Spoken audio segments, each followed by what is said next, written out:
അല്ല ഗൈസ് കുഞ്ഞാനാണ്. അപ്പം ഇന്നേ ഹർത്താലായിട്ട് പണിമുടക്കായിട്ടേ ബിരിയാണിയൊക്കെയാണ് ഏർപ്പാടില്ല കേട്ടോ. ബിരിയാണിയൊക്കെ ഇതാ സെറ്റാക്കി അടുപ്പത്തിട്ടു ദമ്മിട്ടിക്കാണ്. അപ്പോൾ നിങ്ങൾ തന്നെ വെക്കണം കേട്ടോ, നമുക്കൊന്നും അറിയില്ല, അവൾക്ക് കുറച്ചൊക്കെ അറിയാം. ചിക്കൻ പൊരിക്കാൻ വേണ്ടി ചിക്കനൊക്കെ സെറ്റാക്കിയിട്ട് മസാല കൂട്ടി വെച്ചിരിക്കുകയാണ്.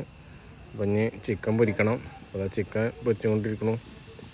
അപ്പം ഇനി ബിരിയാണിയൊക്കെ സെറ്റായി വെന്ത് അടുപ്പത്തൂർന്ന് വെച്ചിരിക്കണം. അപ്പം ഇനി ഇത് പിന്നെ തിന്നാണ്ട് വേണ്ടി പിന്നെ വിളമ്പാണ്. അപ്പോൾ നമ്മൾ പണ്ടത്തെ ഓർമ്മയ്ക്ക് പോട്ടെ, കുണ്ടൻ ബിരിയാണിയാണ്. കുണ്ടൻ ബിരിയാണി കഴിച്ചവരൊക്കെ ഒന്ന് അറിയിക്കൊണ്ടു, പണ്ടത്തെ കുണ്ടൻ ബിരിയാണി കഴിച്ചത്. ഇപ്പോൾ അങ്ങനെ കുണ്ടൻ ബിരിയാണി ഒന്നും ഇല്ല. കുണ്ടൻ ബിരിയാണി ഇങ്ങനെ പെണ്ണുങ്ങൾ കുണ്ടനാക്കി എടുക്കുകയാണ് അങ്ങനെ ഓരോരുത്തർക്ക്. അപ്പോൾ ഞാനൊക്കെ വേണ്ടി ചെയ്താൽ അപ്പോൾ കുട്ടികൾക്കൊക്കെ ഓർക്ക് വേണം പറഞ്ഞിട്ടേ അപ്പോൾ അങ്ങനെ എല്ലാവർക്കും കുണ്ടൻ ബിരിയാണി ആക്കി. അപ്പോൾ ഇതണ്ട എല്ലാവരും വിളമ്പിച്ച് റെഡിയാക്കിയിട്ട് കോഴിക്കാൽ വിളമ്പേണ്ട കോഴിക്കാലും ഉണ്ട് കേട്ടോ. കോഴിക്കാൽ പച്ചമ്പർ. അപ്പോൾ അതാണ് കുണ്ടൻ ബിരിയാണി ഇങ്ങനെ സെറ്റായിട്ടിരിക്കണം. അതാണ് തിന്നാൻ വേണ്ടുള്ളൂ. അപ്പോൾ ഞാൻ നമുക്കുള്ള കുണ്ടൻ ബിരിയാണി നമ്മൾ സെറ്റാക്കി കൊടുത്തു. അതാണ് അണ്ടിപ്പരിപ്പ് മുന്തിരി പഴയ ആ മോഡൽക്കൊന്നും പോയതാട്ടോ. അപ്പോൾ ഒന്നും ഇങ്ങനെ കാണാമല്ലോ.